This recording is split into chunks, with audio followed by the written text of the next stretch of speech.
A slow reversal movement then took place.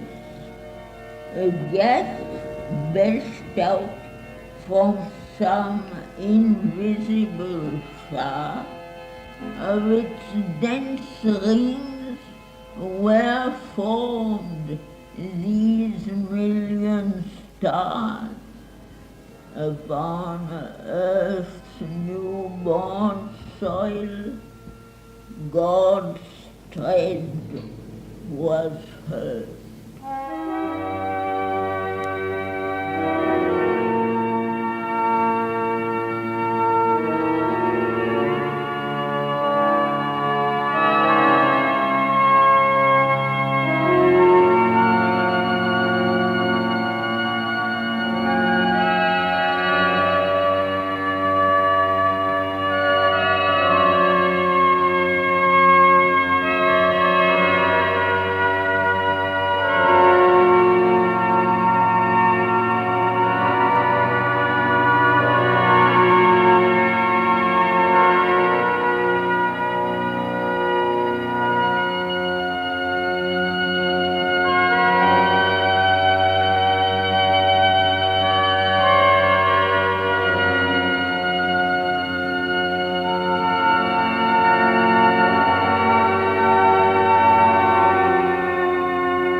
Good morning.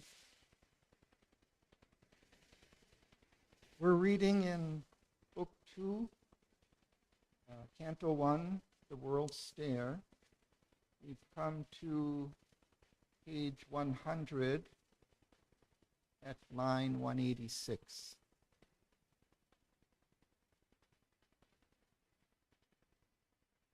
Before we begin with that, I wanted to read a short excerpt from this book by Nadkarni called Invitation to Sri Aurobindo's Savitri. It's a pretty good book that is based on a series of his talks on Savitri. And he sometimes will give a little interpretation and context for understanding the poem. And there's just one excerpt that I would like to read about mantra and about how to read Savitri. So he says, Sri Aurobindo describes poetry as the mantra of the real. Poetry essentially is a mantra.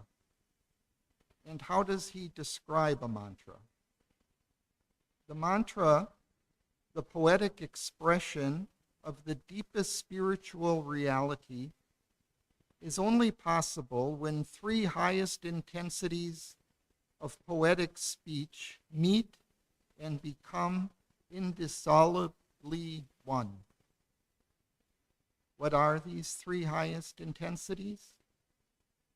One, a highest intensity of rhythmic movement. Two, a highest intensity of verbal form and thought substance. And three, a highest intensity of the soul's vision of truth. So, sound value, thought value, and soul value. When these three values come together and fuse, the highest musical sound value emerges. And with it comes the vibration, the rhythm, and the highest thought value, thought substance, emotional substance, plus what he calls the highest intensity of the soul's vision of truth. He also says that poetry is born at the heights of the superconscient, but it finds its reflection in the innermost sanctum of the human consciousness. Thus, the birth of a mantra has a kind of twin origin. It is born in the highest superconscient level, and simultaneously it is projected in the heart of the poet. All great poetry comes about by a unison of these three elements. It is insufficiency of one or another which makes the inequalities in the work of even the greatest poets. You need sound value, thought value, and the soul's vision of truth. When does then poetry become a mantra? It is only at a certain highest level of the fused intensities of these three values that the mantra becomes possible. And then I skip a paragraph, and then he says, how do you derive great benefit from poetry like this? For instance, let's say Savitri is mantric poetry. How do you respond to it? How do you read it? How do you open yourself to it? Well, Sri Aurobindo's bounty is such that he has given you guidance at every stage, and he has given a beautiful description of how a mantra is to be received, how it works in the proper receptacle. And he quotes from Savitri, as when the mantra sinks in yoga's ear, its message enters stirring the blind brain.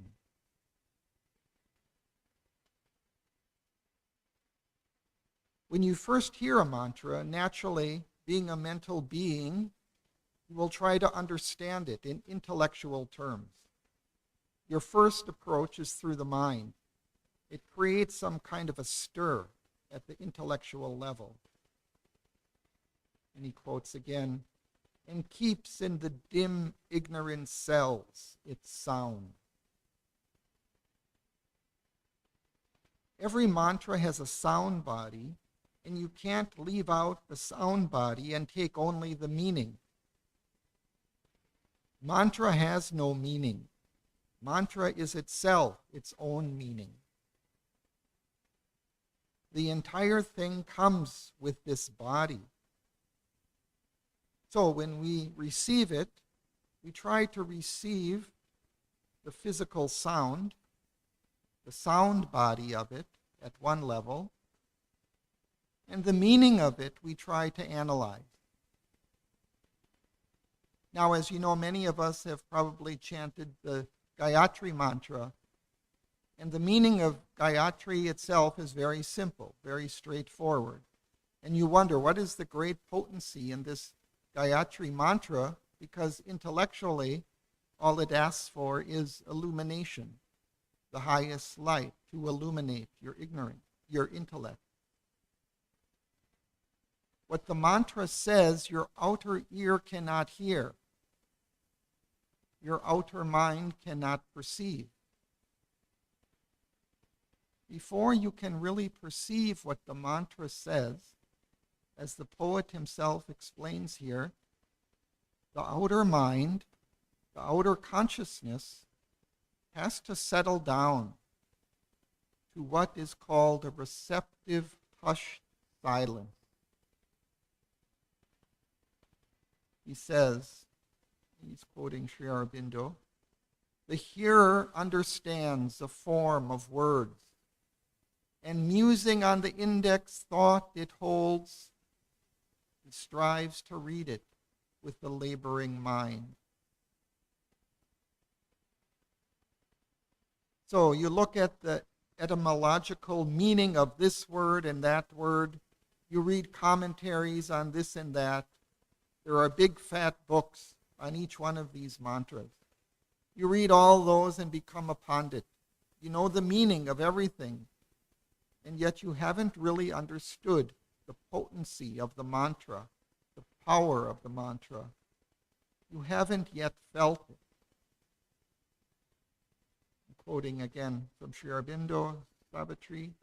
He strives to read it with the laboring mind, but finds bright hints, not the embodied truth. You have not been able to get in touch with the truth that the mantra embodies. Then comes the stage when you are ready to receive the mantra.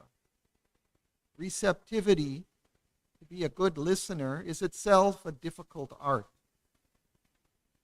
To be able to listen to the mantra, the first thing is to be able to cultivate this silence. That's why he says, then falling silent in himself to know, he meets the deeper listening of his soul.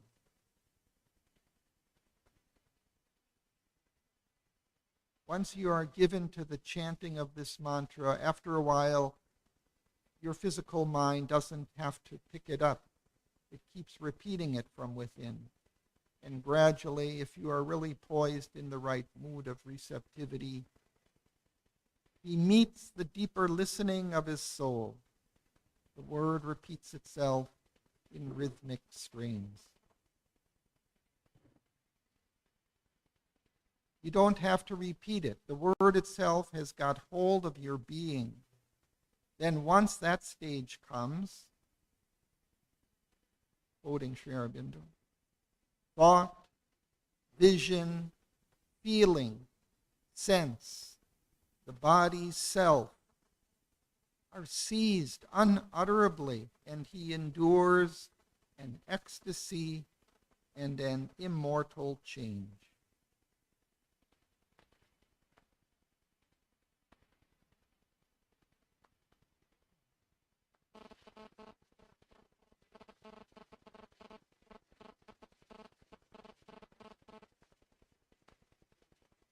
So I wanted to read that so that we also try to kind of appreciate the deeper vibrations in Savitri, become kind of more receptive to this inner sound value and this inner thought and soul values that are there in the poetry and how they all come together.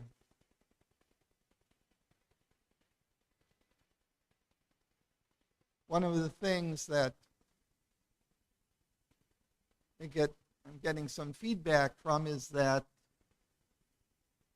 there is a lot of discussion that goes on in the class, and so it kind of detracts from that deeper listening, that deeper vibration of the poem. So we want to concentrate also on that. But this is a study circle. It's not just a reading circle. So we should also look into a little bit that thought value of it to understand the meaning of the poem. But as Savitri, as Shraddhavan said one time also, it's a study circle and not a discussion circle. So that we should kind of keep the discussion limited. We can add comments about the poem, give another insight into it, but we should keep our comments, I think, relatively brief so that we can all kind of get in tune with those deeper vibrations of the poem.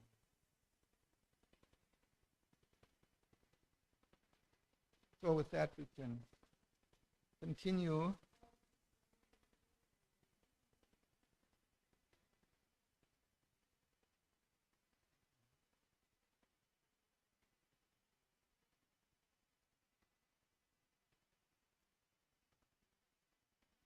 Where is that? And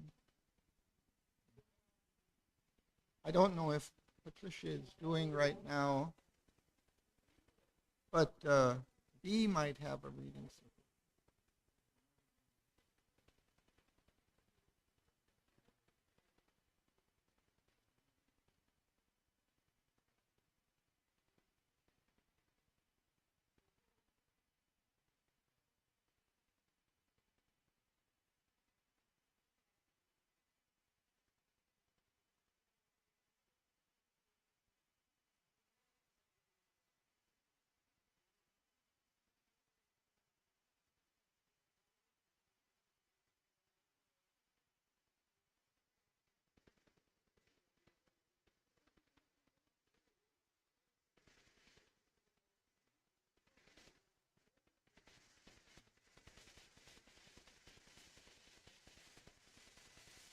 So we've been getting,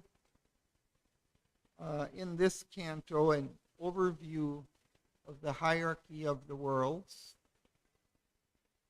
And Sri Aurobindo has been explaining or describing how there was a descent from the highest realms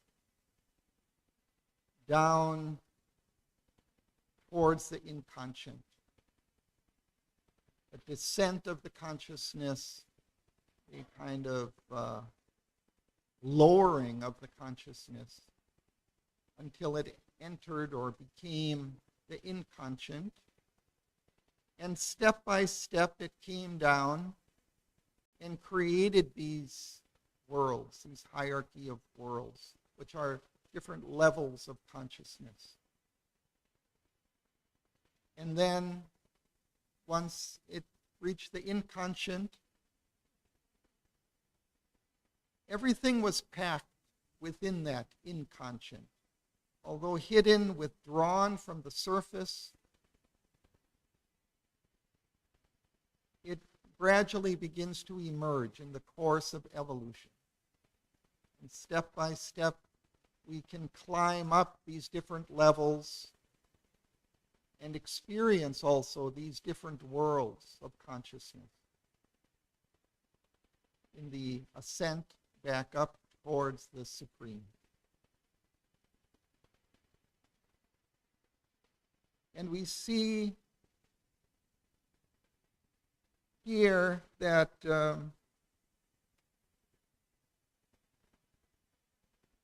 he was describing, just as we were finishing last time, that all these higher levels of consciousness are submerged within our own consciousness, within that evolutionary rise from the inconscient. He says, our earth is a fragment and a residue. Her power is packed with the stuff of greater worlds, and steeped in their color lusters, dimmed by her drowse. And atavism, at the top of 100, top of page 100, an atavism of higher births is hers. Her sleep is stirred by their buried memories, recalling the lost spheres from which they fell.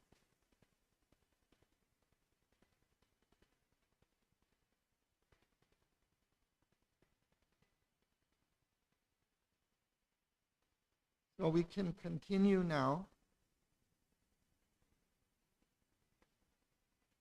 from line 186.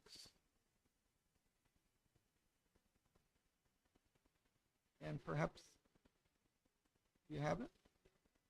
So you could begin.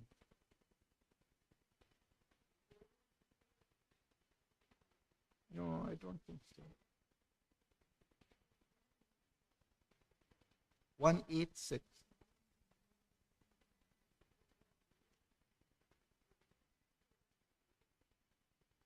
Page 100.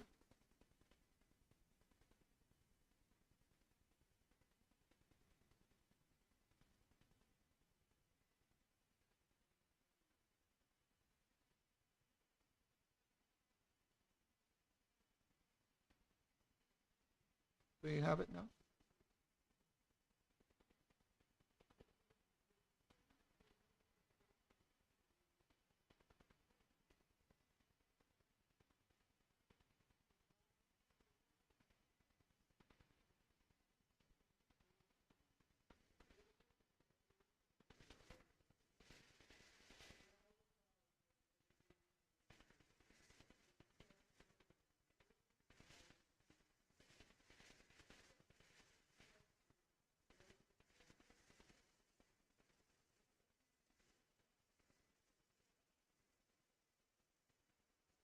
Just continue.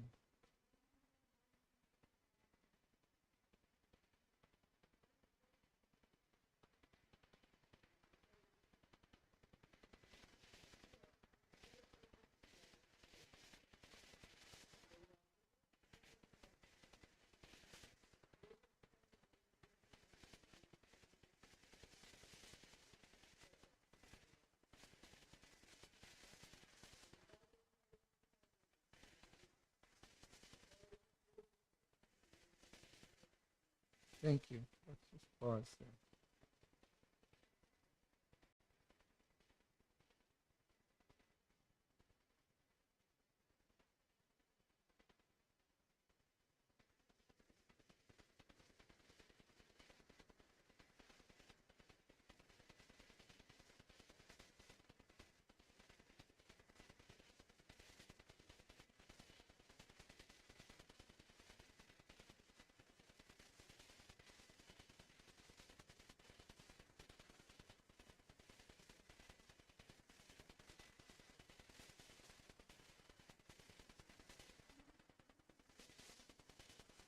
Puny. Very small, meager.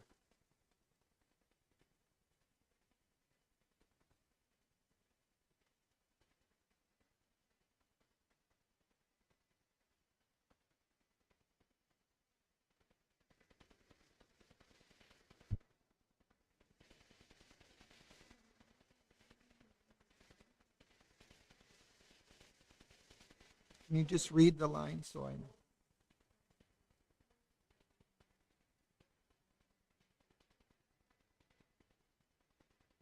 Close. No. Yeah, the finishing mark.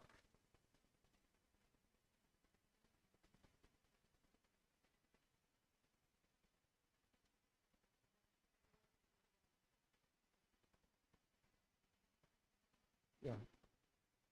Yeah, it's not close together. When you close a book,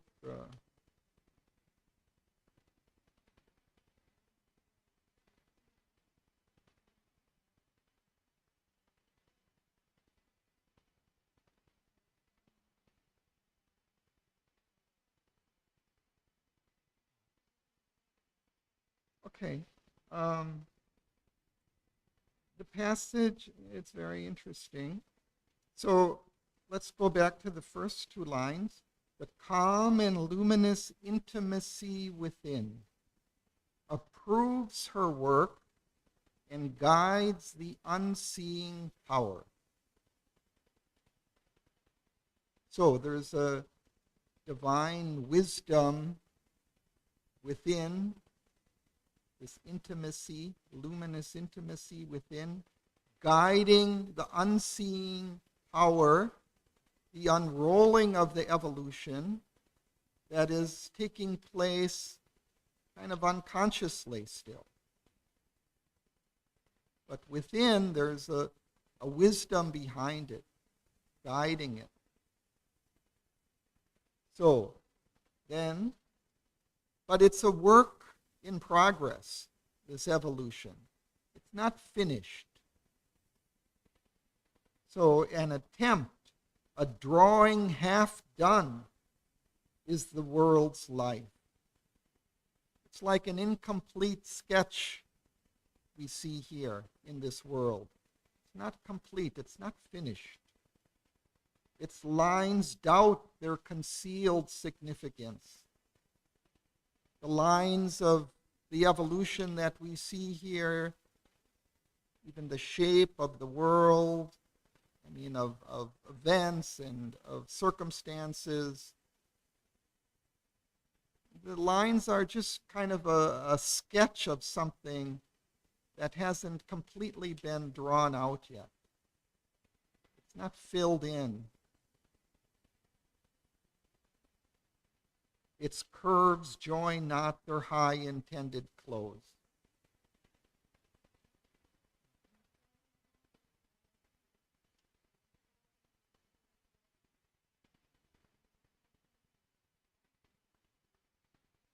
They don't meet you.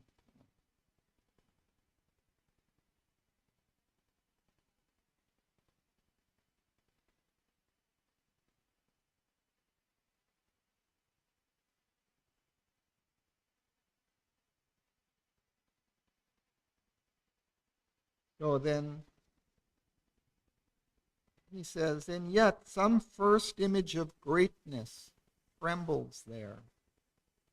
So we get a hint that there's some magnificence here in the world.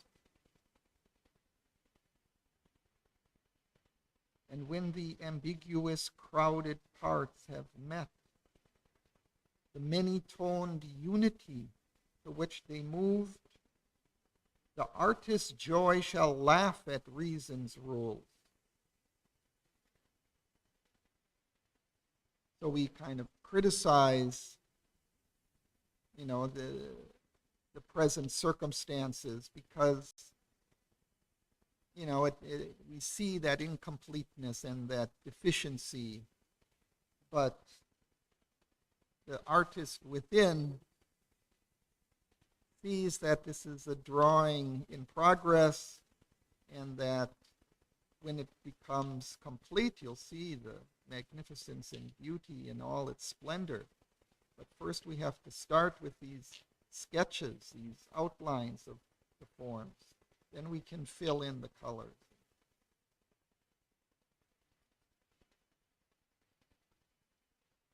The divine intention suddenly shall be seen, the end vindicate intuition's sure technique.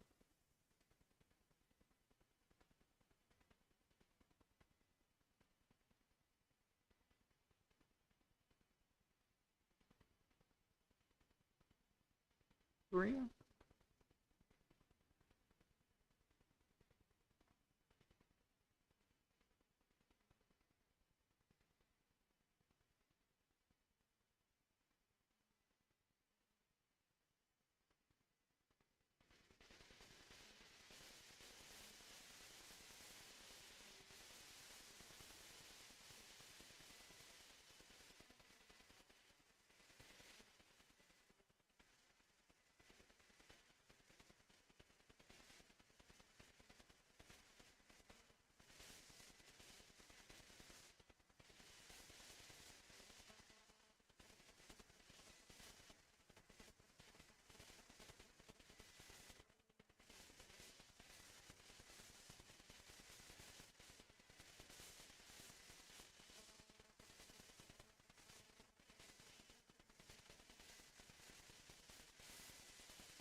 Thank you.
So here he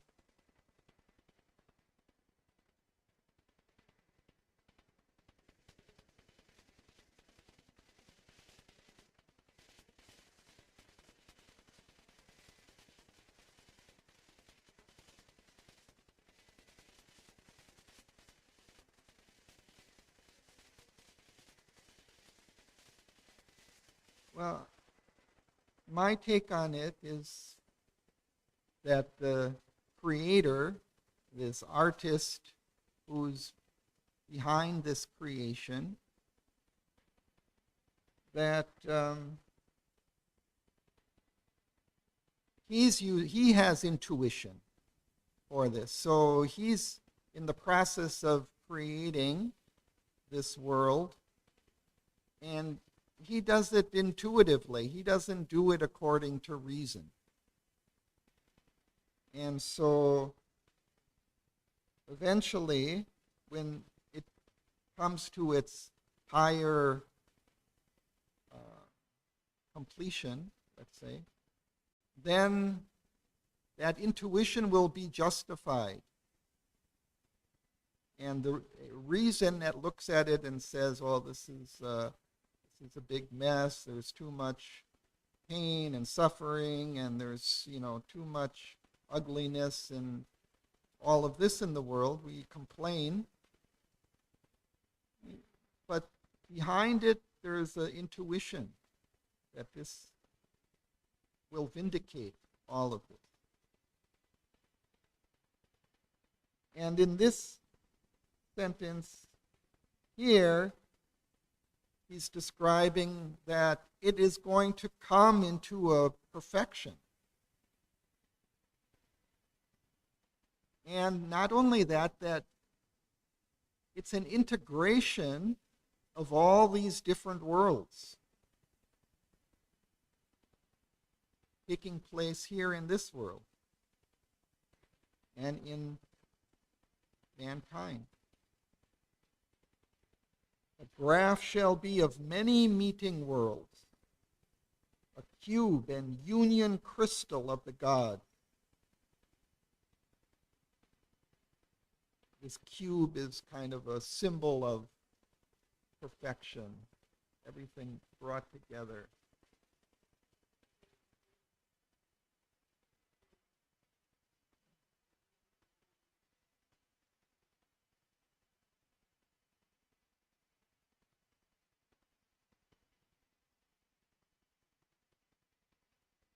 The mind shall think behind nature's mindless mask.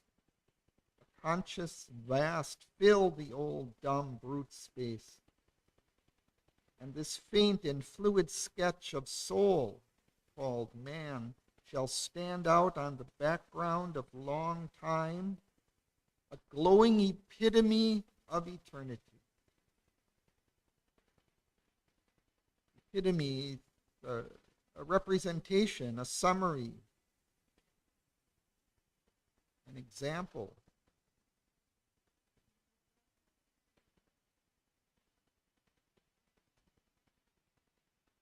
Well, it can be, it can be an ideal example. It goes to the essence of the thing. It's a summary of something greater, wider, and it carries its essence.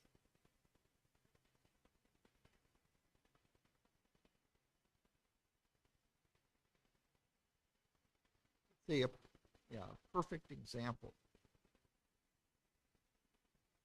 A little point reveal the infinitude. So within this little point of man, it will reveal infinity.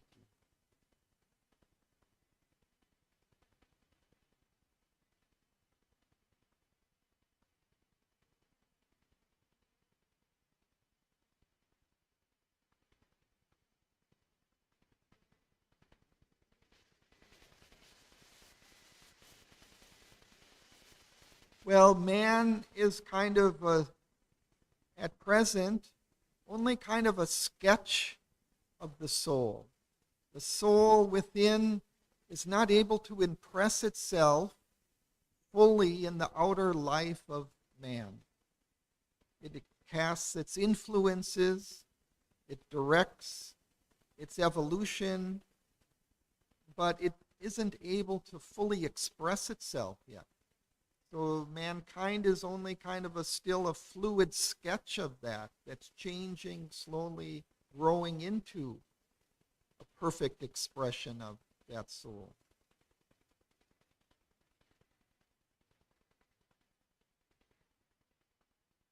And then he begins, again, kind of a very brief summary of evolution.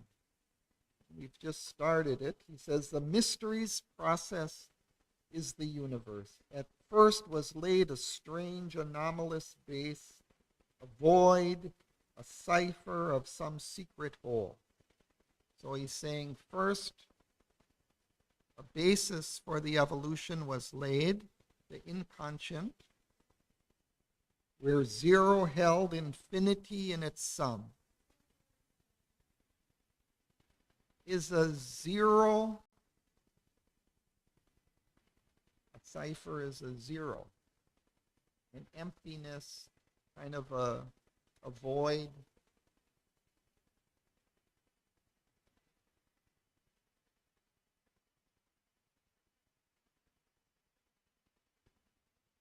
But within that cipher, within that zero consciousness of the inconscient, it holds everything within it.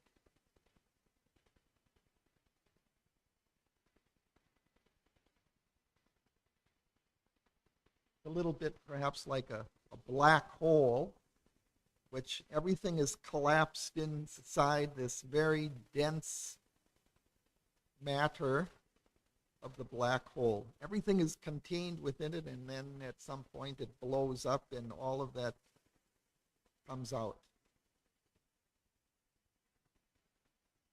I think it's kind of a symbol of it in a way.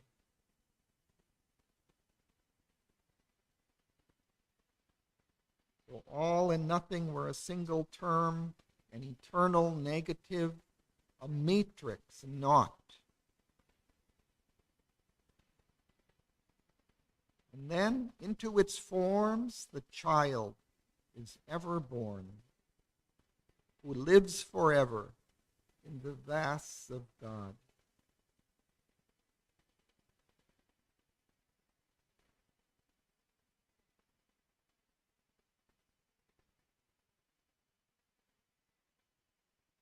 Yeah.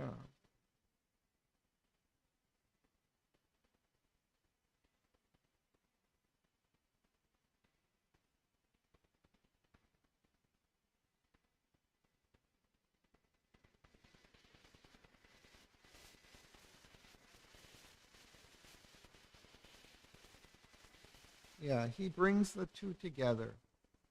For Sri Aurobindo, the nothingness is something, not a complete nothingness. It holds within it everything.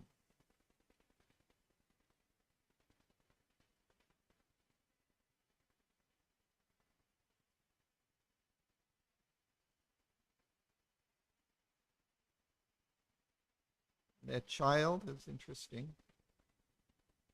But he sometimes describes the soul or the psychic being as a child. It's symbolized as a child. What suggests the soul?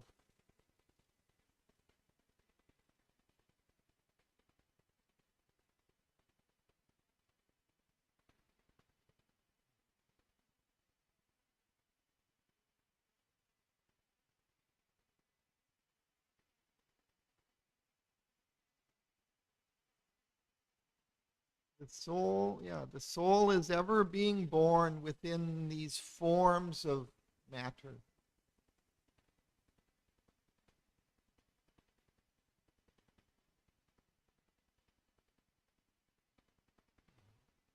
That's why I'm saying I think it's suggestive of the soul, of a soul being born within the forms of matter.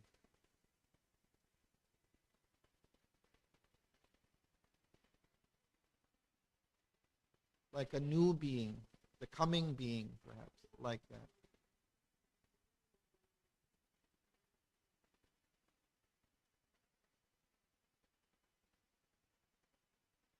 There was,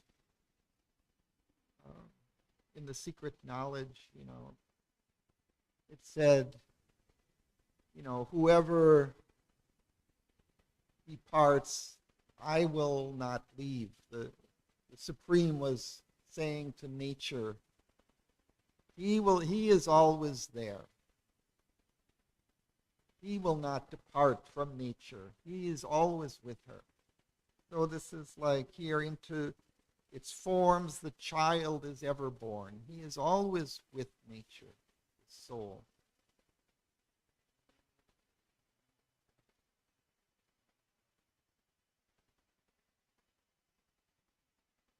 But it's ever born. So it suggests something more broad. I mean, yes, that is also coming, that higher being.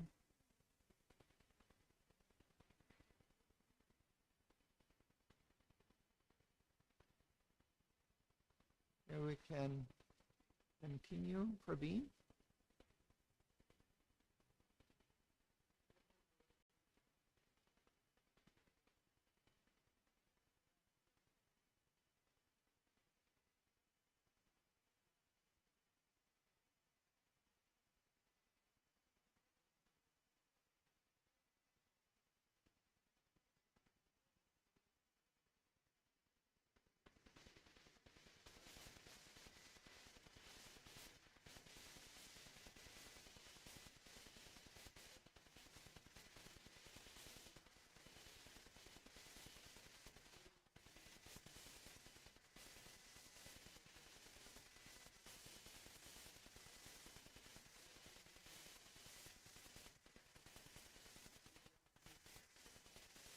Thank you.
So here in 2 sentences, he describing the evolution,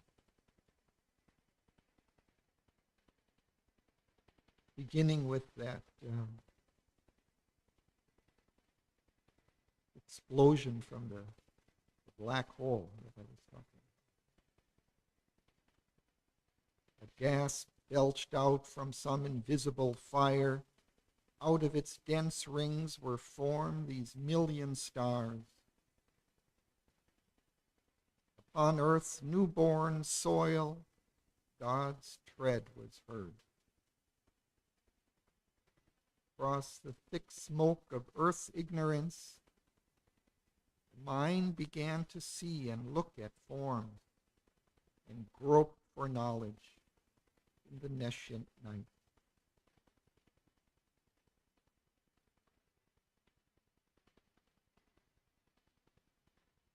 This is the reversal from the involution to the evolution.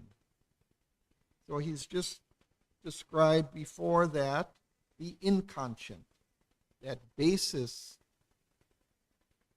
of the evolution, the ground from which evolution emerges, and the end point of the involution. And at that point, the reversal takes place, the evolution begins.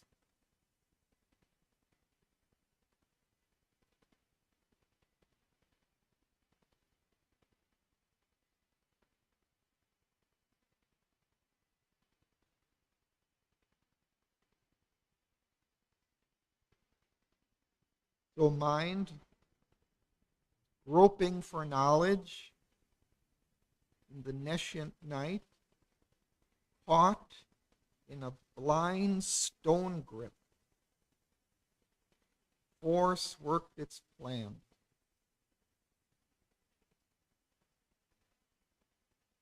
So it's working unconsciously, the force.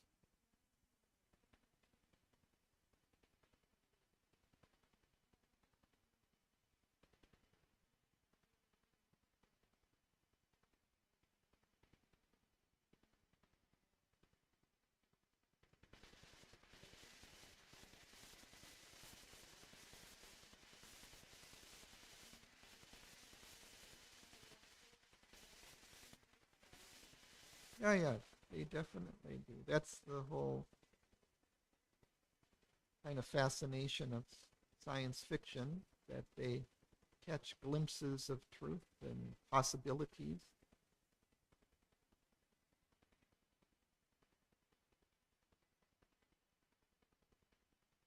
And then here he also gives, in a brief few lines, kind of the significance of this whole process and of our world.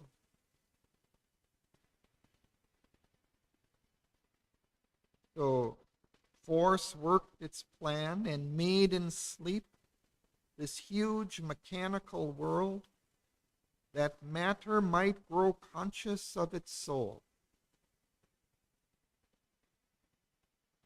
And like a busy midwife, the life power, deliverer, the zero carrier of the all.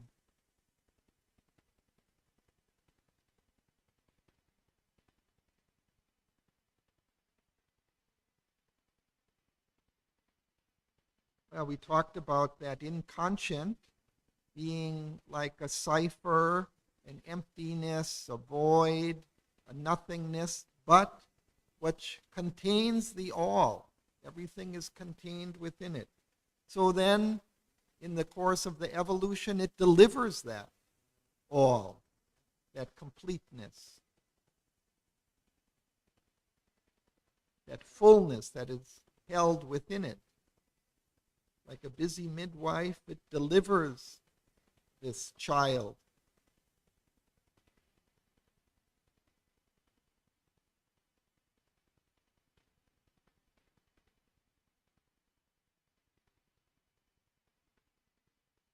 And Margaret, you could continue.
It reminds me of something I just read too about that in Savitri, Sri Aurobindo emphasizes this kind of the feminine principle.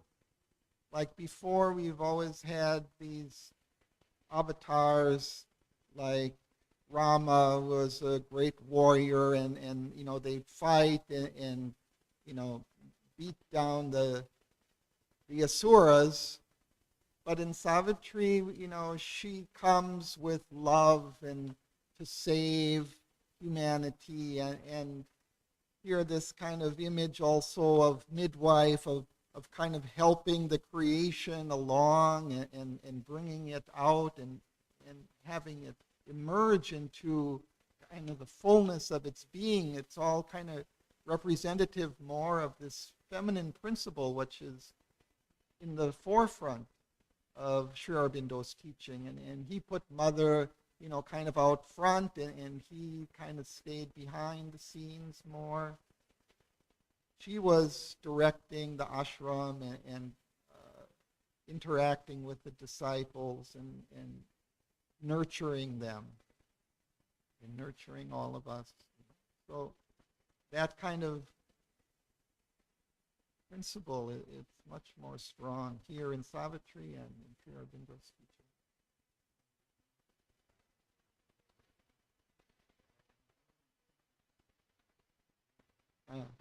Yeah, yeah, yeah, yeah.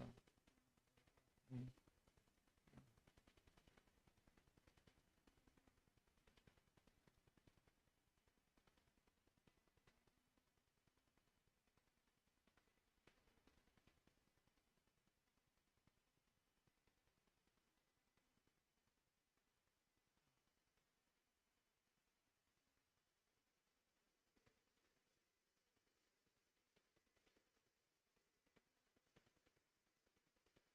Well, usually when we say morning star, that is Venus.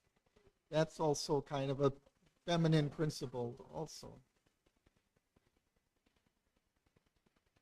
But here in this passage, which is particularly important here, is something Nitya had brought up, I think, last time, about this second descent, or something like that, right? We talked about that.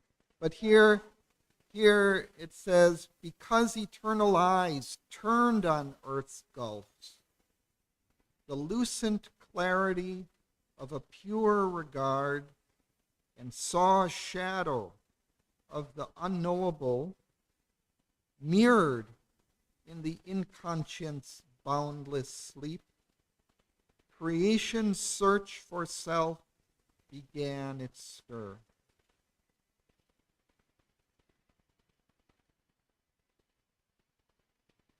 So there was something from above looking down that set in motion this evolution. I don't know that it could have begun on its own, but because of something from above looking down on it, it instigated something here. This motion upwards again.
Yeah, and it's like we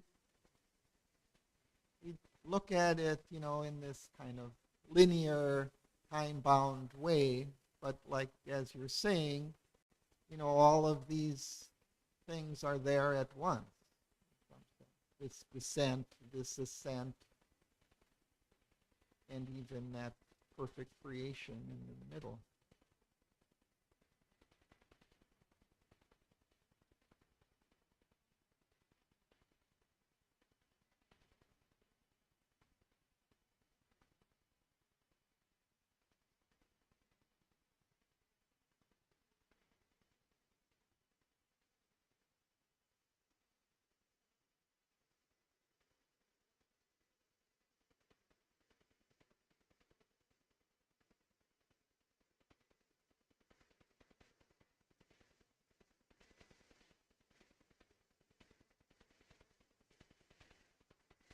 And then again, at just in the last lines, he's again describing that this world is kind of this meeting place of all of these forces. All ocean lived within a wandering drop. Time-made body housed the illimitable. To live this mystery out, our souls came here.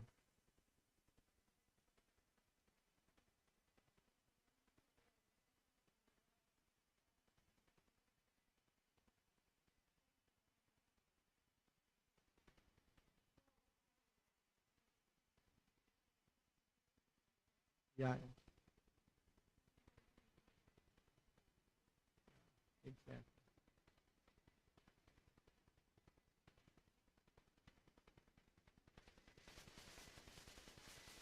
Nitya, would you like?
So Sri Aurobindo reminds us that the divine is there behind this evolutionary ascent, the seer within who knows the ordered plan.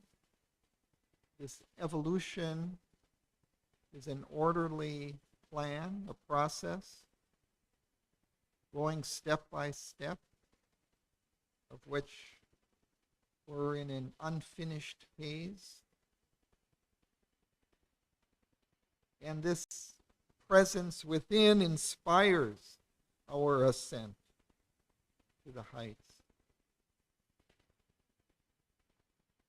Due to that presence within, we aspire to go beyond, to go higher, to a greater perfection.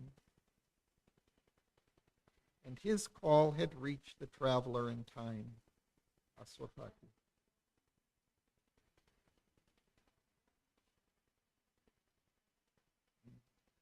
So that is the descent. That is the descent of the higher consciousness going down into the abysm of the inconscient. So he's saying that the seer within, but we could say the divine within, is guiding the evolutionary ascent, just as it also inspired that descent into the inconscient. It was also behind that.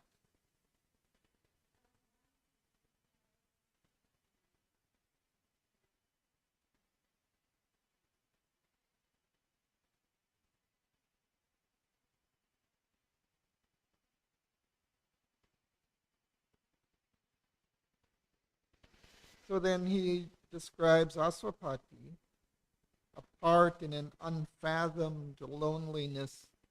He traveled in his mute and single strength, bearing the burden of the world's desire.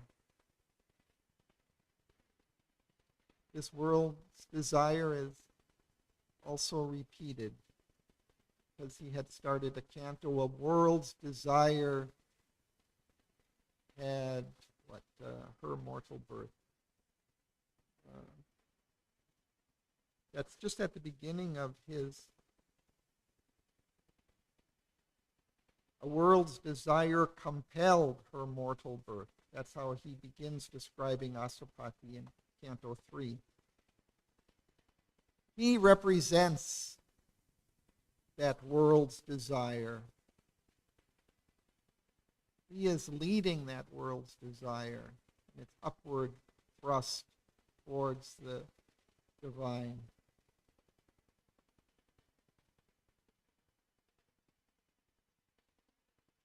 Yeah. The seer within has called him. Right? He says his call had reached the traveler in time. The call of the divine had reached the traveler.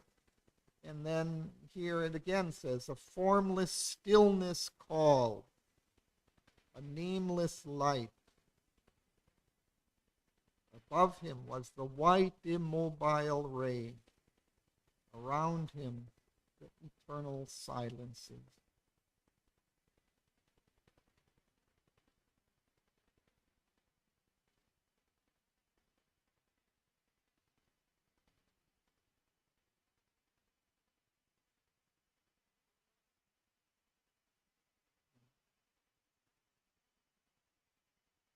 World Guru, yes, also guides us from within.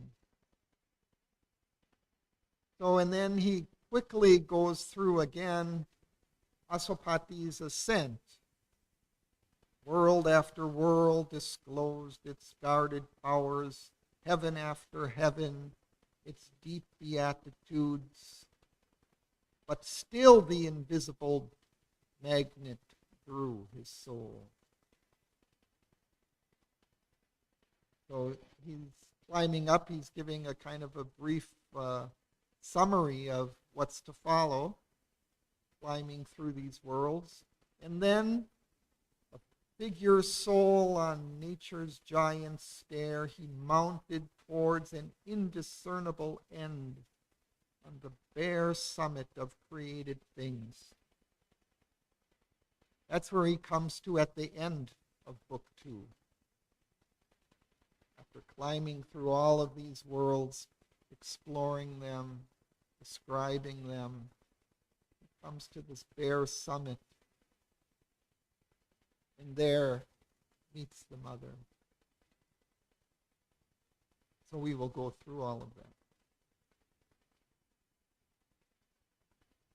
I think we can perhaps continue, and we'll read through Canto 2, or begin reading through.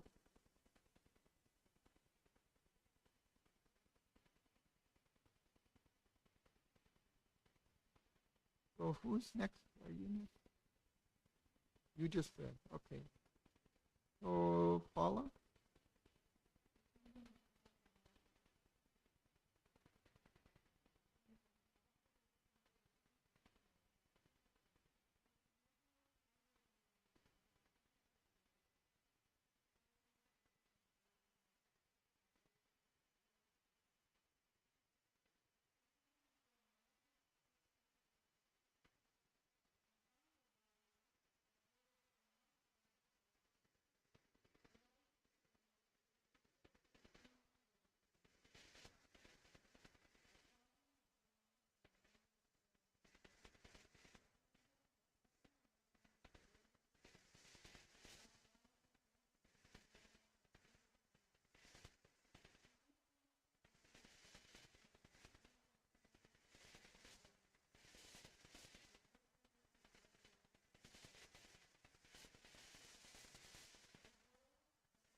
Viv.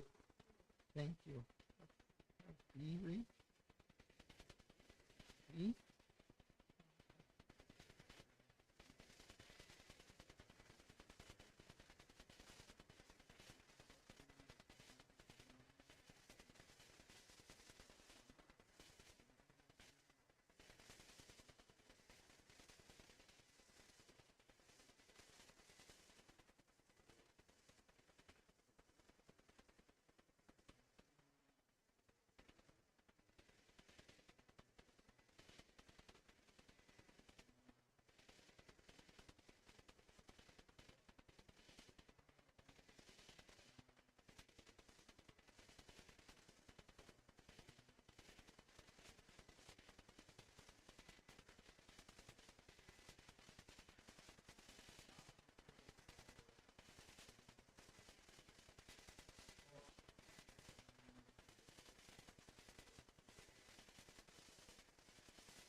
Thank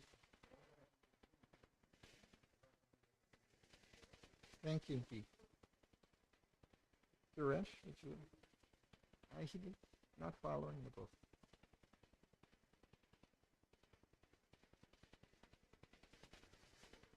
Well, whatever.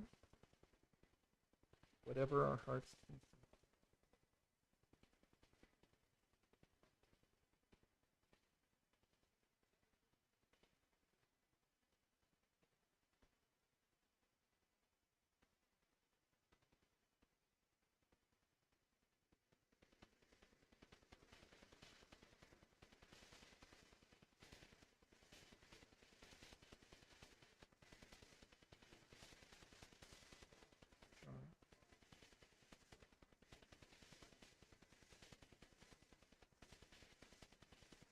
Hopefully.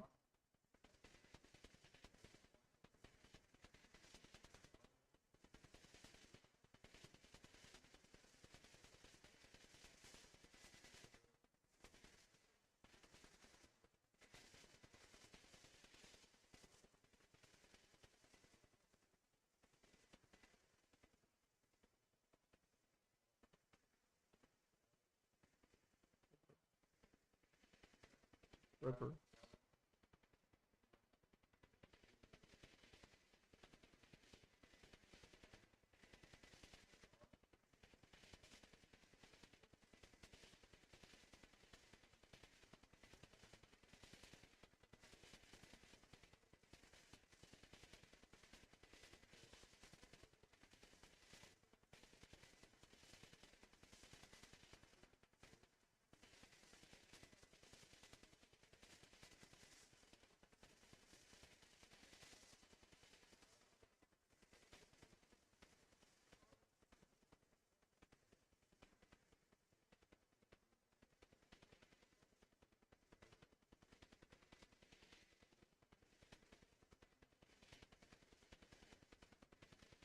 The chamber.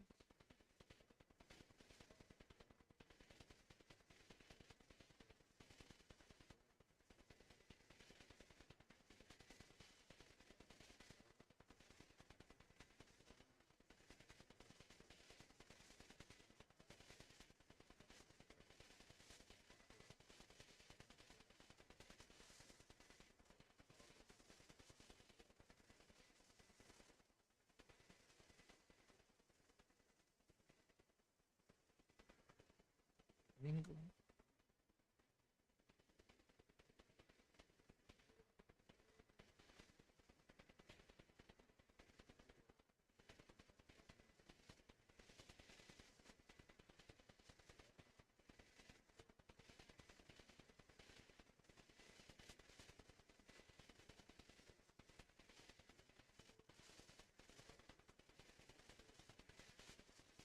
Thank you.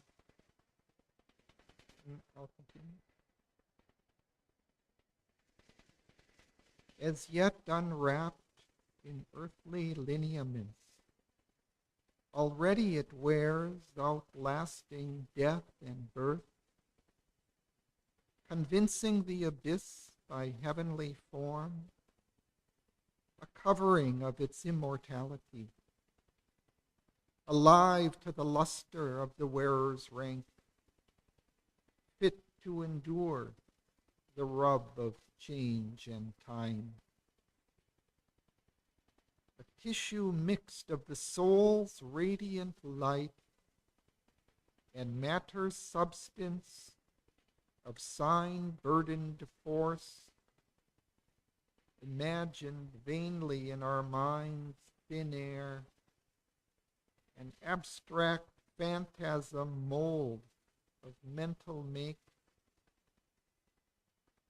It feels what earthly bodies cannot feel, and is more real than this grosser frame. After the falling of mortality's cloak, lightened is its weight to heighten its ascent, refined to the touch of finer environments. It drops old patterned palls of denser stuff cancels the grip of earth's descending pull and bears the soul from world to higher world. Still in the naked ether of the peaks, the spirit's simplicity alone is left, the eternal being's first transparent robe. But when it must come back to its mortal load, and the hard ensemble of earth's experience, then its return resumes that heavier dress. For long before Earth's solid vest was forged by the technique of the atomic void, a lucent envelope of self-disguise was woven round the secret spirit in things. The subtle realms from those bright sheets are made.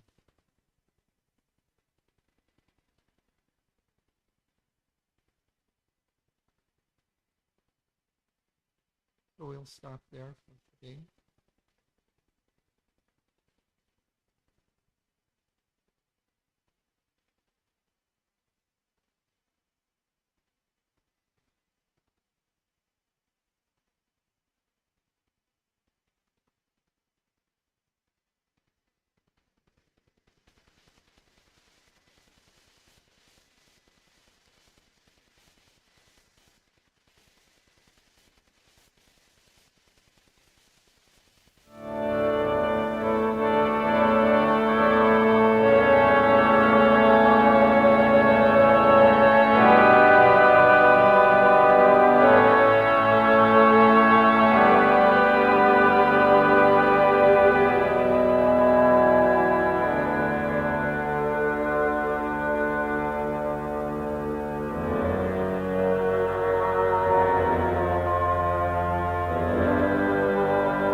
A figure soared on nature's giant stair.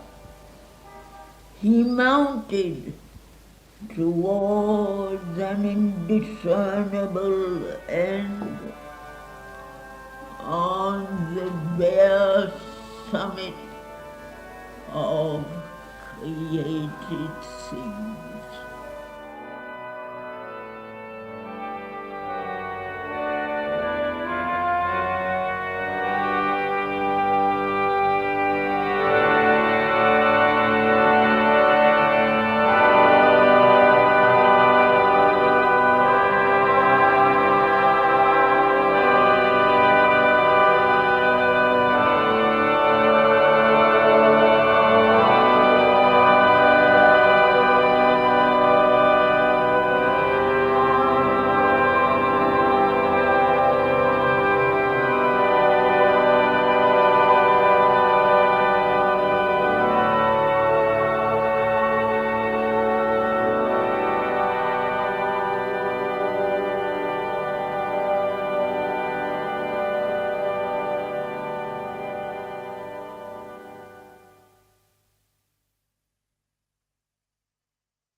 Thanks to Sheridan.